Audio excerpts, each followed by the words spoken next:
Bets show presented by our fine sponsor, BetRivers. The LOUISVILLE here at full strength. I'm Matthew. The other guy is Jim, and the other guy is Kai. A pretty good weekend of games, I would say. I know everyone was probably distracted by the holy crap football game that happened last night, Kai. I'm not a big NFL fan myself. I was actually out enjoying some ramen out of the town. So I was that far removed from the NFL last night. Yeah. I feel sort of like I'm trying too hard to be over the NFL since the Rams went out and moved to LA, but did not tune in. I did watch a little bit of college hoop, watch my Indiana Hoosiers lay a big fat egg. That's where my takeaway is. But first, what did you learn? Kai. Well, Matthew, hey, how about Oregon?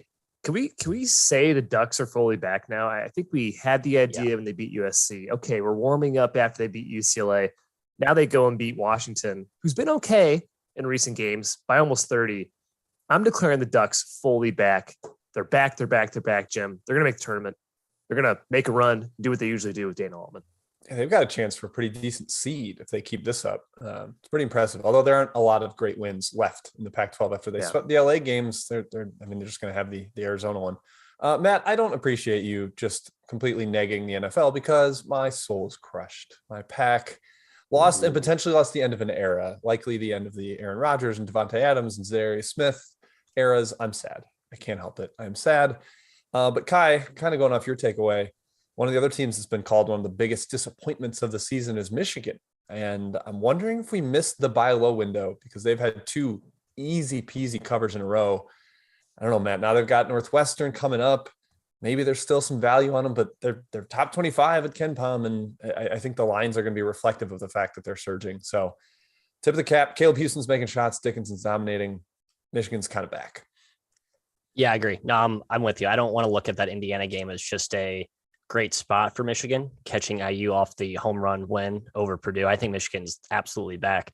But back to my Indiana point, Kai, there is something to be learned from my Hoosiers, and I think we maybe got fooled. They're fine. I agree. I guess they are what they are is where I was going with this. I don't want people to look past the Purdue game as like, wow, it's a breakthrough. This team has solved all of the underlying warts and issues. Like, no, they still have really shoddy guard play. It's going to be, pretty much built on the bedrock of that interior defense. You're going to get nights where you get good games from Rob Finney and Miller Kopp and Parker Stewart, but then you're going to get plenty of other nights where they're completely invisible and Indiana struggles to score more than 60. So the roller coaster ride is fully in process, and I'm going to strap on and hang on for the whole season, see where it takes me, hopefully, and my fellow Hoosier alumni to the NCAA tournament, but we will see. All right, let's get into it here, kids. Big showdown tonight, a deceptively big slate for a Monday. We like to see that. Yeah. The rescheduled games are helping. It's nice. That's right. The COVID pushbacks are starting to, there's a silver lining with that. And now we're starting to get some more action on these usually dead nights. Kai, we're going to the Big 12 to start off tonight. Kansas hosting Texas Tech. The Beakers, as you Mizzou folks like to call them, as KU fans don't like to hear you call them, they survived a little scare at the Octagon of Doom in Manhattan. Inched past their in-state rival by, I believe, a field goal. Was fairly impressed with a few players specifically in that game, but want to hear what your thoughts were on the Jayhawks and what you make of this matchup tonight against Texas Tech. They are currently laying a touchdown, I believe, at the consensus price. And revenge is on their mind, Matthew. They lost Texas Tech in Lubbock a couple weeks back, and Texas Tech didn't have Shannon or McCullough. Shannon, by the way, just had an awesome game. I think 23 points in his last match for Texas Tech. In that game, Texas Tech grabbed 40% of their misses. They shot 61% inside the arc, and Kansas had 17 turnovers. I tend to think Kansas is highly focused on that. I know Bill Self's telling his players what happened last game, reminding them. I think they come out stronger this game. And Jim McCormick was in the doghouse during that game. That was that 3-game stretch where he came off the bench, barely played. His last 3 games, he started. He's averaging 12 and 11. I think he's fully back in swing. I think that's big against Texas Tech. Yeah, Texas Tech owned the paint last game. We've talked about how great their defense is at keeping you out of the paint and making you hit jump shots. McCormick at least helps that, gives them an option they have to throw to. And maybe if he's not scoring, it's at least forcing double teams and getting Texas Tech in rotations, opening up jumpers. That helps. I mean, when you're facing that Tech defense, because they are so switchable, everybody's physical, everybody's long. Like, it's really hard to pick on mismatches. And I think Kansas does like to do that at times. There's just not really a lot of like bad defenders among that group, even average defenders. So the scheme is strong. I kind of like the under here, Matthias. I think Kansas struggles to speed this one up, but the first one did have 142 points, so perhaps I'm chasing something there. Kai mentioned a lot of the key box score stats from the first one that I think stood out. Kansas just needs to take care of the ball. That's pretty big. Can't turn the ball over 25% of the time against this defense. Yeah, I mean, I think the price is pretty spot on in my opinion from a side perspective. Jim, you're right. The under is where I was looking. It's been bet down to 138, 138.5, some places from 140. I was on that Kansas under against K-State over the weekend, and it was like 100 points within 2 minutes. So I don't know if there's been maybe a change of approach with how fast the Beakers are playing, the Jayhawks, excuse me. But I'm a little bit worried about that. Just well, you can't call them the Beakers. Is that too disrespectful? We've gotten flack before, I believe, publicly for calling Beakers. They do hate it. And I actually like Kansas, unlike you two. So Jim and I are fan of that program. We're allowed to call them that. I'm kind of like I'm enamored by. I admire what their basketball program is. Yes, as do I. Easy to. We're given where you guys stand, and we'll move forward. ACC, Jim, North Carolina hosting Virginia Tech. This is the battle of desperation. Two teams that need a win like blood. Virginia Tech, I thought they had a great spot, a decent matchup against Boston College last game. They lay an egg, although the Eagles are quietly playing pretty good. We'll get to that later potentially. But on the other side of the coin, North Carolina fading fast. NCAA tournament hopes are dwindling. In this battle of just two teams in tailspin, need this game badly. Who prevails? I mean, this is the kind of team that Virginia Tech struggles with. Like athletic, up-tempo, big. That's really not what they have the answer for. And kind of all season, teams that have run on them and have slashed with high-level athletes have given them major issues. But North Carolina can't guard anything. And now short turnaround to prepare for a Mike Young offense with like intricate off-ball action. They could score a million. This seems like a shootout to me, Kai, just because I don't think either defense can really stop the other, even though the tempo, Virginia Tech's going to try to keep it slow. Maybe a little bit of a get-right home spot where UNC's two eggs were on the road. And now they're back home in Chapel Hill with Matt's favorite wine and cheese crowd. But the markets had like the same battle over this game that I think everybody has had that's look at it. It got bet up big to UNC right away. There's Virginia Tech buyback has come in and taken it basically down to the opener. I'm torn with the people as well. It basically crossed over what I made it and crossed back over with the buyback. So I have no side on this one, Kai. Both these teams are tough to figure out. Yeah, they're two of the many disappointing ACC teams we've seen this season. I think the over is my favorite angle in this game, Jim. The side, I'm not so sure. And UNC is better at home against the spread. They're 5-4 versus 2-4 on the road. For Tech, Matt, 2-5 in the ACC, and the BC loss, I'm kind of as bad. I know you said BC's been playing better. I think it's a terrible loss. Yeah, no Galloway in that one. Come on. They have zero hope for the NCAA tournament, and I'm frankly shocked they're still 37th in KenPom. It doesn't make a whole lot of sense to me. I actually think they do have hope. This is the crazy part, but their metrics are decent enough, and they have to win a bunch of ACC games to get there. But it's not dead. Pace battle here, Matt. We'll see if Virginia Tech can stop UNC from getting out in transition. They've done well this year doing that, but who knows? I think they're just a total sieve inside, and that's where they're going to falter against UNC. That huge front line is going to cause problems. I lean the heels, I think, on the number. Yeah, I'm just looking at, Jim, you mentioned the home road splits. UNC, I believe they've covered their last 5 at home, actually. I think the Appalachian State game was close to the number, but there are only 2 conference games. Virginia, they won comfortably. They made every shot out of the sun that day. So I don't know if you want to look at that as like they played well or they just happened to shoot well. And then Georgia Tech, a team I don't have any respect for, they put them away quickly. So yeah, the UNC thing I go back and forth on, man. It's like the Michigan narrative we talked about earlier. It's like, are we going to continue to hold on until we see evidence that they're going to play like that top 20 team? There just hasn't been a lot, especially outside of Chapel Hill, but they are back at home tonight. Maybe this is the spot where they get right. Nothing else for me on that game. Just a quick note though on UNC, they have a brutal schedule coming up. I believe they play on Wednesday and on Saturday this week. So a lot of these condensed schedules are starting to come into play. Make sure you keep an eye on that, folks.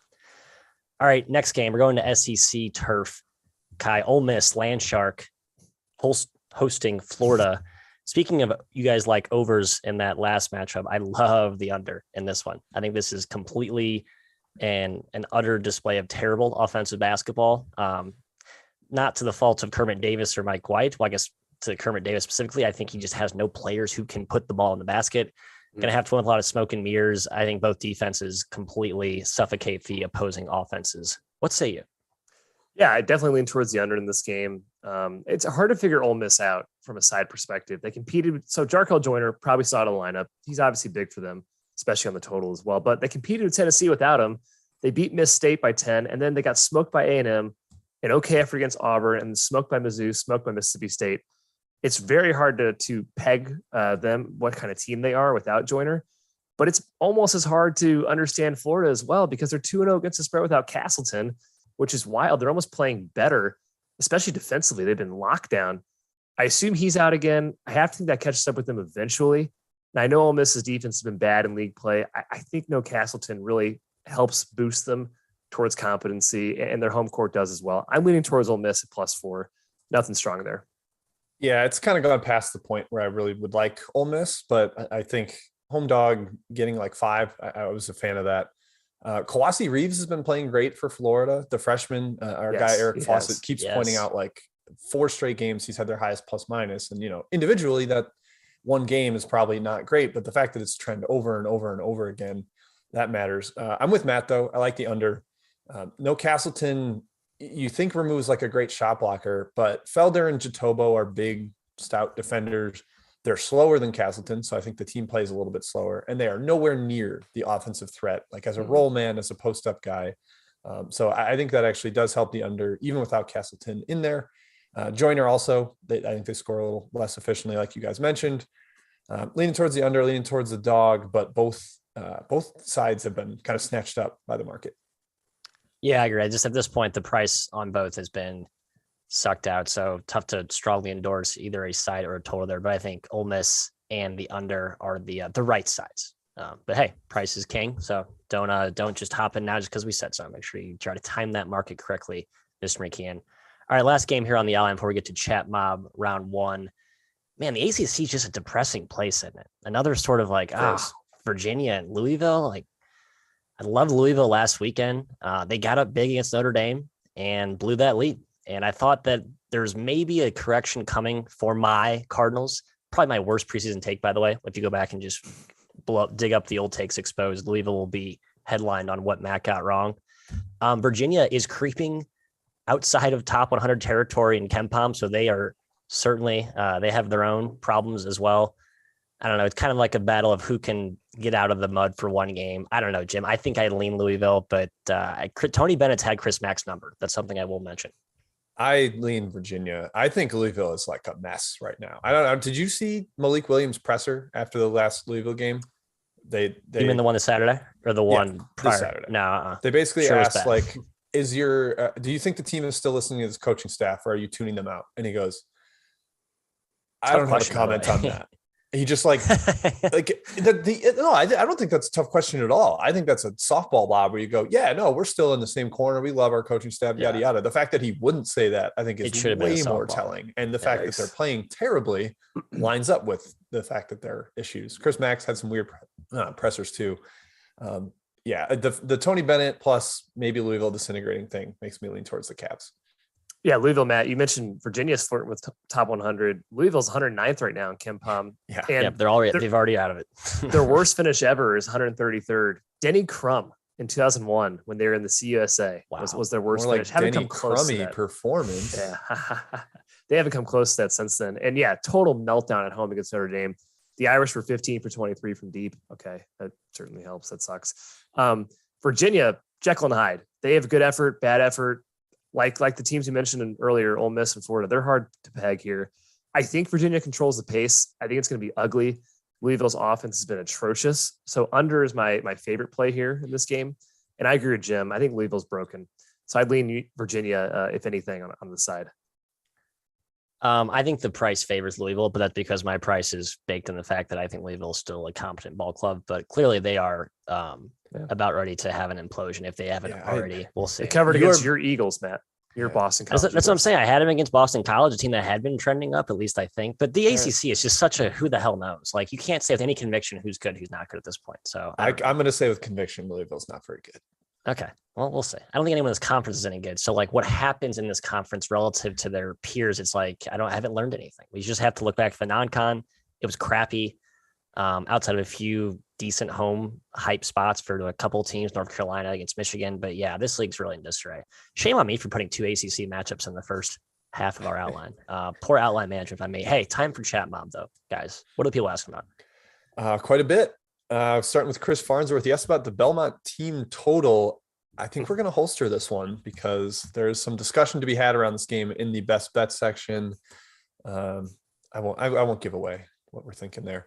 All right. Joseph Perella and others asked about UNC Wilmington at Northeastern. And I got a text from a buddy about this one too, because this is an undefeated CAA team on the road at a winless CAA team. And the winless team is favored. So Matt, what are we doing here? That this seems like an eyebrow raise.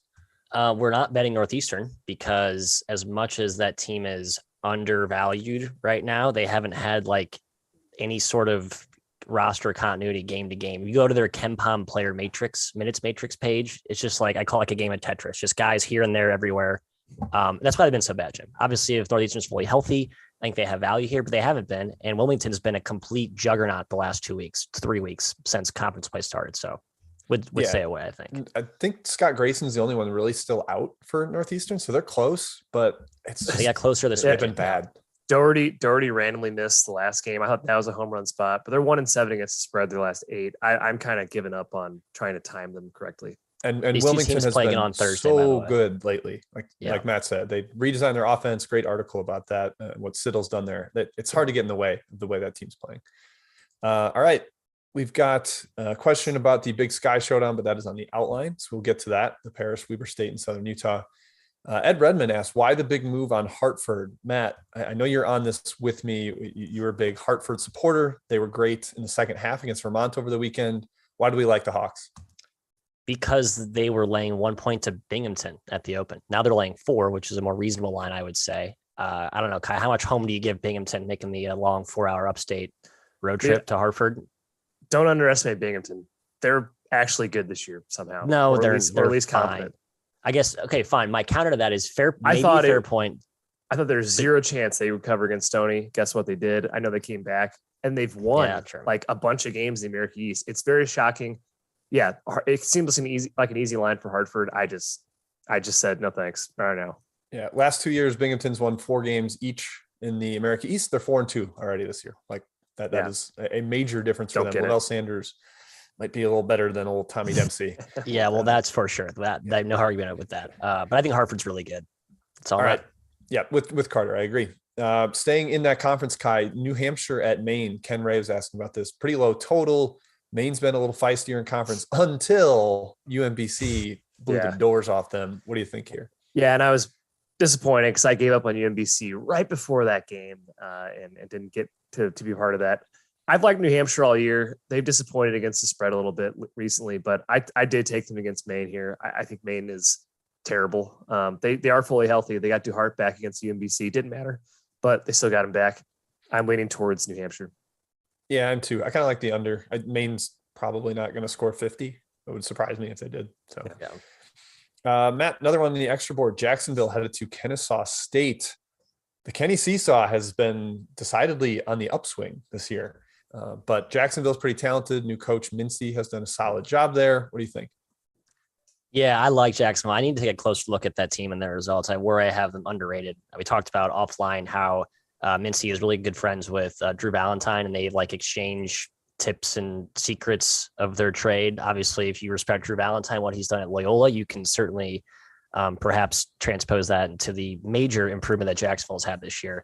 But Jim, we love our Kenny Seesaws and that talent. So I don't know. I think it's just kind of a fun game to sort of, if you're not going to watch it, at least follow it. 4 p.m. Chance to shirk work.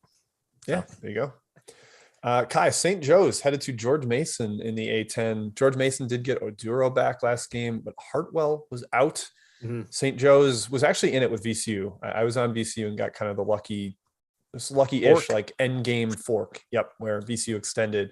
So a decent performance from Joe's. What do you think here?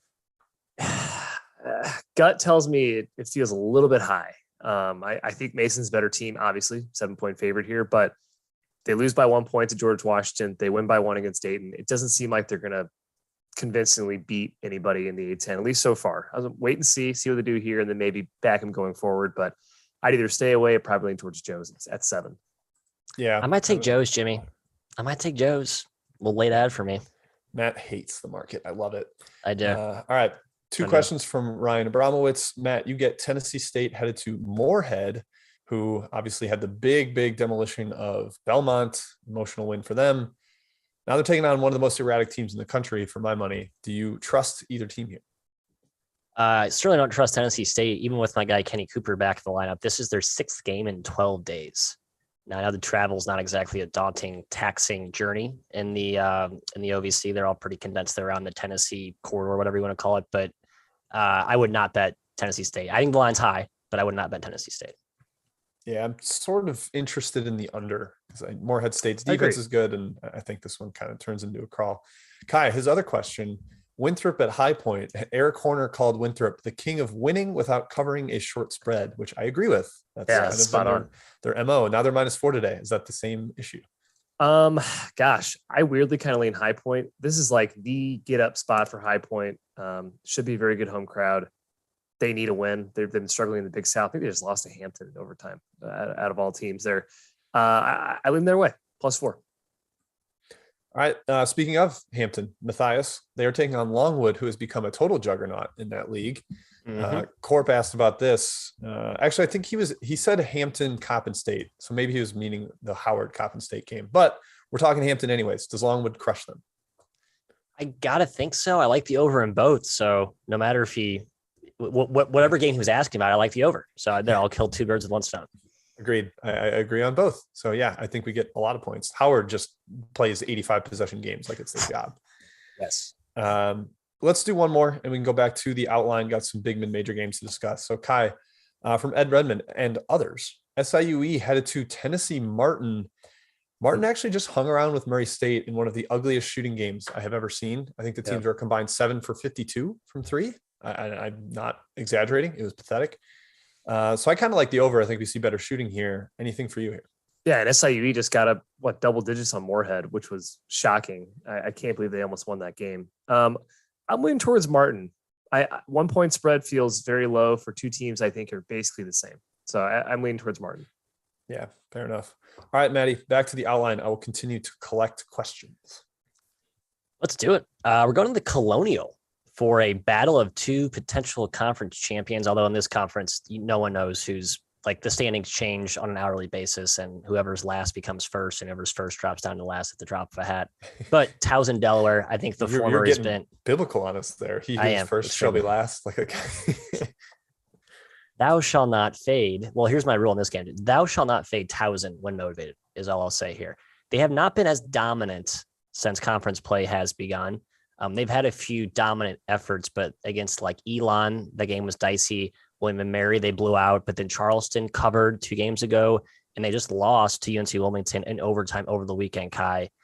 The market is on Delaware, home Delaware. I disagree. I think I'm going to be adding a little taste myself on the Fighting Pat Scaries and the Tigers. Yes, I do not think they should be a dog. I know it's a tough schedule spot, a lot of games and not a lot of days, but I like the Tigers. They should be a dog. They're not that much better, right? They're top 100 on KenPom. Delaware. Oh, TOWSON to me has impressed me Delaware? so much. Yeah, Delaware's good. I think TOWSON's great. TOWSON's great, and they're 52nd in the country in offense now per KenPom, which that's not a Pat Scary team that I'm aware of in history. Coming off that OT loss to Wilmington, it could be a nice bounce back here. But these 2 teams are tied in the standings. They're both 5-2. Delaware's offense has been awesome here. Probably a lot of points both ways. And to your point, Matt, I do think TOWSON has a nice matchup for Dylan Painter. I think the physicality of the Tigers is going to bother him. He needs to stay strong. But I do think these teams are pretty much equal. I don't think TOWSON's 3 points better than them on a neutral, 4 points better on a neutral. So I'm leaning towards Delaware at like -1, -1.5. Yeah, price is about right. This is like exactly what I made it. Do you guys know what TOWSON was picked in the preseason CAA poll? 7. They're way down there. 8th. Indeed. Yeah. Delaware was number 1. So this is kind of like the preseason favorite versus now the current favorite. TOWSON is, you got to think the projected favorite, betting favorite in the CAA right now. So yeah, I mean, it's a pretty hype spot for both teams where they see the other one across from them are like, this team has gotten hype. We deserve it, not them. So unfortunately, that makes it like a hard stay away for me. Maybe a thought on the total towards the over, Kai, like you said, the Towson great offense, but it's a stay away. Yeah, and it's Nolan's third game back. So he played the last 2 off the bench, played 20 plus minutes for Towson. Jimmy made the good point about Kai's point, which I usually agree with, and the fact that I like betting the preseason. I like anchoring to my priors probably more than looking what's happened in the season, which would make me lean toward Delaware, but I've just been super impressed with Towson. Another one of these scheduling spots where you have a looming back-to-back. The 2 teams playing on Thursday. I mentioned one other, I think, earlier today in the show, Murray State, Tennessee Tech. So we'll try and highlight those. I think those are pretty juicy spots to kind of punch back based on the first result. Another mid-major conference showdown here between 2 of the perennial front runners and potential champions this season. We're going out west, Southern Utah hosting Weber State. If you like points, Kai, and if you like Matador defense at times, this will be a game that you want to tune in for. Pretty short spread here, obviously at altitude, but Weber and Southern Utah are not that far apart. So the home court here is kind of like, altitude, but familiar foe and not daunting travel. They're pretty far apart. Are they really? I thought they're both like the northwest corridor of Utah. Southern Utah. You thought Southern Utah was in the northwest? I thought they were in the northern part. Okay, I guess I probably should read Southern Utah is less than a 3-hour drive from me in Vegas, so it's actually not really that close. Yeah, interesting. Huh. Yep. Anyway, Kai, home court geography lessons aside, where do you lean here? Yeah, Beehive State. We love saying the Beehive State rivalry here. Beehive rivalries. This might be one of Weber's last chances to kind of punch at Southern Utah. I assume it's kind of a rivalry, but they're going to the WAC next season, I believe. Southern Utah is so going to be out of the Big Sky. Weber plays crazy fast, 9th fastest offense in the country. Southern Utah likes to run, tons of possessions, tons of points here. I don't think either team is really interested in stopping the other. Weber does have the number 1 defense in conference play. A little misleading. They've played Idaho State twice, Northern Arizona, and Portland State. Southern Utah's offense is much better than those guys. I think it's a bit of a dangerous matchup for Weber. Southern Utah's got the more athletes. They're bigger, and they have the rebounding edge here. At 3, kind of leaning Southern Utah, but its spread's basically where I'd make it. Yeah, Weber's had so many issues in the paint this year. Like their center rotation has been a revolving cast of characters due to injuries and ineffective play. They actually got a decent game out of Bassett last time out, the Florida transfer, which is kind of a guy we've been waiting for. But it was like by necessity. They were only playing him because 2 was hurt and one of the other guys was hurt. Kozak might have been out. So the fact that they have not really found a stable rotation there makes me think Fawcett, the big guy for Southern Utah, has a big game, like I was mentioning. But both teams can score. There's a lot of slashing, a lot of athleticism on the wing, like the Tavion Jones, Jameson Overton, Kobe McEwen. Like these are high major down transfers on the wing that can actually dominate offensively. So also leaning towards the over, feels like a shootout. I'm just hoping Weber wins for my Big Sky futures, Matthias. That's what I'm locked in on. Yeah, well, I wish you luck on that. I know we're tracking some other futures behind the scenes as well. I also lean over if it's any consolation, but I think the price is about right. It should be around a field goal. That's where it is. Yeah, so hey, just a quick update. 3-hour and 55-minute drive from Cedar City up to Weber. I thought it was like more of like a Middle West, not like truly Southwest. But hey, the school is aptly named, as I learned today. What do you know, Kai? You know that Dixie State's even farther south. How about that? Is it really? Yeah, Dixie State's like 2 hours from Vegas. And Dixie and Southern Utah are big rivals, right? Correct? I believe that's true. Fun geography lessons. I like when I host, Kai. Hey, we're going to, actually, we're going to stay West Coast. And we're going to go back to East Coast for our final game here. But Mountain West battle between San Diego State and UNLV. I like the dog here. I know the Rebs have some personnel issues, but they're catching 10 plus off in a spot where they're going to play San Diego State off a really tough home loss to Boise State. They've had trouble scoring the ball, man. I know they can guard, but when their offense goes to sleep, they can be beatable. And I think UNLV mucks it up here. I think they keep it close. Yeah, they lost the first game by 7 at UNLV. Tough team to nail down as well, the Rebels. I think Donovan Williams matters a lot. If he's out, I'm scared to take the Rebels here. San Diego State gets to play a bit of a softer defense. Boise State's defense is nuts this season. So I'm actually leaning towards San Diego State and a bounce back. I think they handle them. Without Williams, I would lean towards the under. I think we've seen what San Diego State's offense is capable of or not capable of, and that's mostly scoring points. I think Kruger's done a nice job of making that a feisty defensive unit without a ton of size. But Williams is a key scorer for them, like big, lanky, down transfer slasher, just like we talked about in the Big Sky game. Kid from Texas, he's shooting 40% from three. Like he's been a deadly offensive weapon for them. Without him, it's pretty much all Bryce Hamilton, a little bit of too Mike much Nugent Bryce mixed Hamilton. in. Yeah, a little too much Bryce Hamilton. Too much. So yeah, 10 points. I do like UNLV as a dog just in general. I think that's a feisty, fairly well coached team, but not a lot of size. I don't know. I'm staying away from the spread, leaning towards the under. All right. Well, I'm gonna guess I'm the only one who is with the Rebs with any sort of conviction here. Yeah, I mean the personnel issues are a little bit. I probably glossed over those, but I just think it's an ugly, mucky game where it stays within one or two or three possessions most of the way. All right, final game here. Big East. Seton Hall hosting the Johnnies. I continue to believe the Johnnies are undervalued right now in the market. It seems like every game I'm tempted to bet them. They've been better, will we say, as of late, Kai? The question is up front. Can they? Yeah, no. So I'm looking at the results right now. Maybe they're not as feisty as I thought. It seems like they're being priced like they played terribly, like a Georgetown. It's like, no. They've been competitive with a lot of these teams. The UConn game was really impressive, I thought. They've proven they can kind of withstand or keep up with some big physical teams in that conference. That does give me some hope against Seton Hall, which you have to do against that front line. Yeah, rematch. They just played.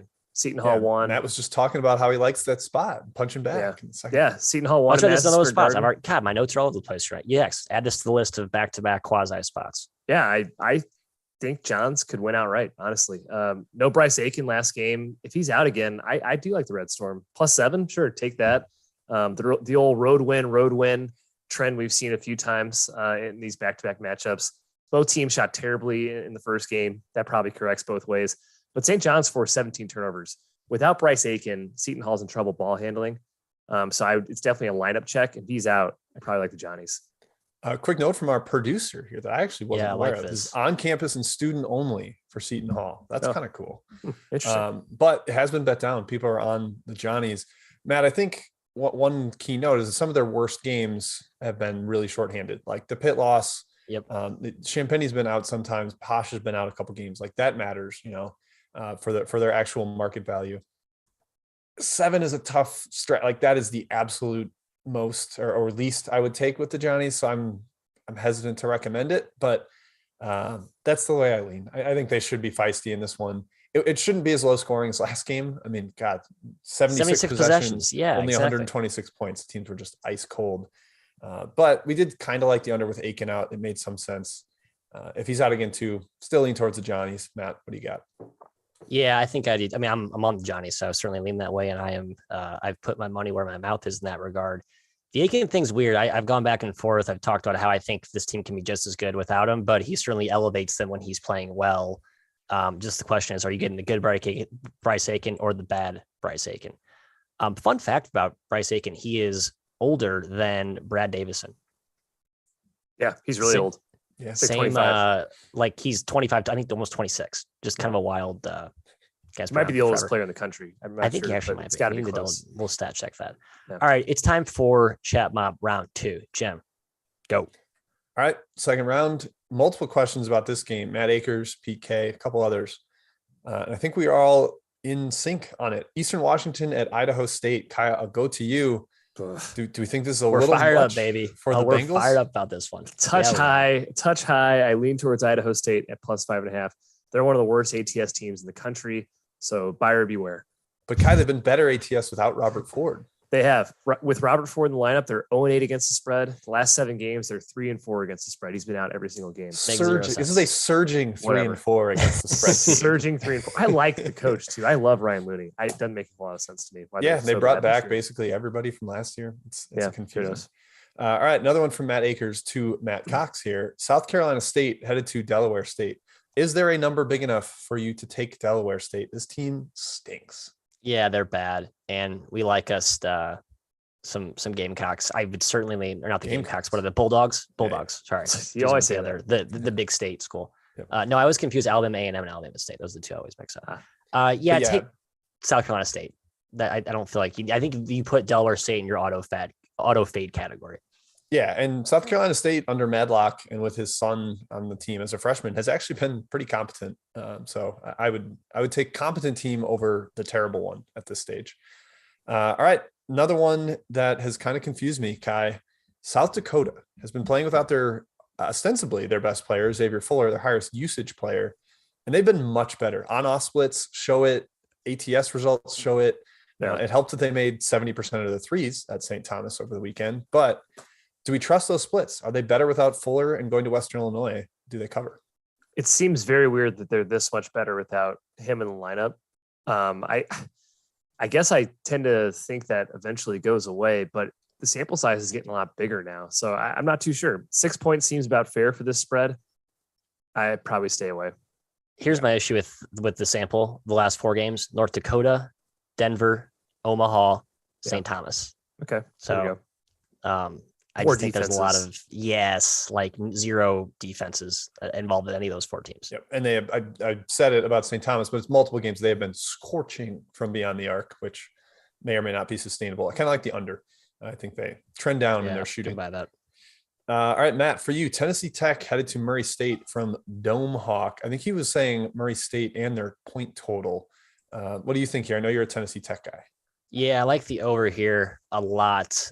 Just for the full game, I don't really have a strong take on either team. Tennessee Tech has athletes, but they continue to ignore defending. It's odd to me. I feel like I looked at that roster and thought, oh, this team should defend better this season. They really haven't. And Murray State just completely negates, and then some, any quote unquote strong athletes that you have. They're a power conference team that's playing in a watered down OVC landscape. I think they score at will. The Tank Tech's got some power too. So I think a lot of points are in this game. All right. Speaking of points, both these games are asked about the over. Morgan State at Norfolk State, which I agree with. I think that one is a shootout. Yep. That does too. And then Portland State in Idaho. Kai, do you have a take on that one? On the total? Well, Idaho scores 1 billion points every single game. I'm not sure I'm comfortable with Portland State as a scoring team. They've been and they're kind of slowing it down too, I think, under Coburn. 8 points seems like a lot, probably in Idaho, but nothing strong total wise or sidewise. Idaho turned it over 46 times combined in these 2 meetings last year. I know it's a different coach, Portland State, but the system's largely the same, kind of pressure intensive. So, and Idaho's ball handlers are non-trustworthy. Yeah, Portland State just got Damian Squire, the UC Davis transfer, who I think is a really good on-ball defender. Really nice fit in a pressure scheme. I think it's going to help them be more of an under team with him in the lineup. All right, that wraps up Chat Mob. I believe there are questions about Arizona State, Stanford. We are going to cover that in best bets, and with that, we'll kick it to Matt. Yeah, USC. It's Arizona State, USC. I'm taking Arizona State. I'm not taking USC. Well, no, he was correcting me because I said Arizona State, Stanford. I'm on the same side as you, Matthew. Yeah, I think we're all aligned on that. We are. Yes. Hooray. Yes, folks, I am taking for my best bet Arizona State. Catching 12 is the current number, I believe. Anything 12 and above is plus EV, good value. I'm aware that Bobby Hurley will not be coaching today. They're also down Jay Heath, who has been arguably, not even arguably, their most consistent guard recently, just because of the ups and downs that Luther Muhammad and Marion Jackson have played with. I still think Arizona State's been feisty enough. Defensively, they've been able to kind of muck up games, unlike in years past where they had to rely on getting into shootouts with teams. I'm just not a fan of this USC team laying double digits to really anyone in the Pac-12. I just don't think they have the offensive consistency to put teams away. I know defensively they can be a lot to handle with their length, but I think 12 is way too much in this matchup, Jim. Or Kai. I'm sorry. Yeah, sorry. Kai. It feels a little high, Matt. I lean your way.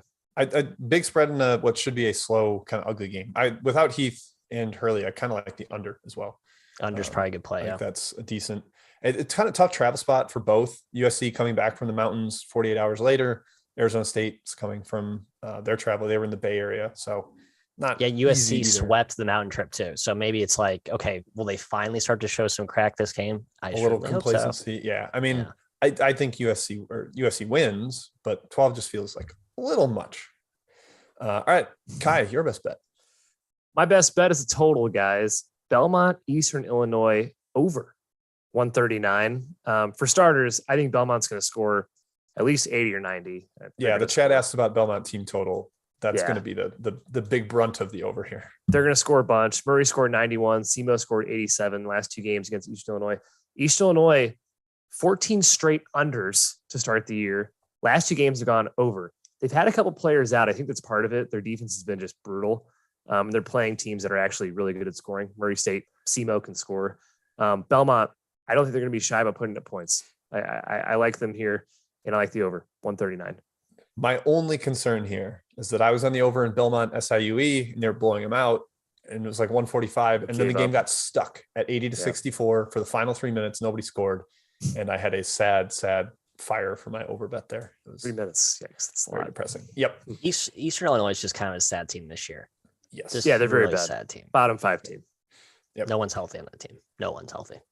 All right. My best bet is Northern Arizona, going with the side here. And I was expecting this to be 3 by the time we got to it on the show, but it is 2.5. I just refreshed BetRivers. So Northern Arizona minus 2.5, still hanging on at BetRivers. Horrendous travel spot for Sacramento State. They just played an overtime game on Saturday evening at Idaho. And now they got to go to Elevation at Flagstaff, take on a team that I think has the best player on the floor, Jalen Cone, the Virginia Tech transfer. NAU's not great. Like, this isn't like an awesome team that you get to back here, but I think the spot is ripe. I think they have the advantage of the elevation. Sacramento State's not a deep team, so playing that schedule is even tougher at Elevation. Even if it's, down a couple points at halftime, I think this will be a big second half for Northern Arizona where they extend and get into the legs of Sacramento State. So give me the Lumberjacks minus 2.5. Love it. On it as well. I kind of like Northern Arizona. I don't know why. I need to kind of reassess my take. I don't know why either. Yeah, you guys are making fun of me behind the scenes on that one. Hey, trust the Jack, especially at the Thunderdome, baby. Great home court there. The walk-up Sky Dome, but sure. Oh, Sky Dome, not Thunderdome. I thought they called it Thunderdome as like an offshoot of that. Whatever. Yeah. The dome. It's a big ass dome. It's weird. Hey, I think that's all we got today. Best bets. Let's try and continue to win those. That's sort of the objective. And hopefully those that are trailing are enjoying that when we do win. It hasn't been as great lately, but we'll get that back on track. We will be back tomorrow, same time, noon Central, 1 Eastern, 10 Pacific. Hey, if you're betting tonight, good luck. Thanks for coming by.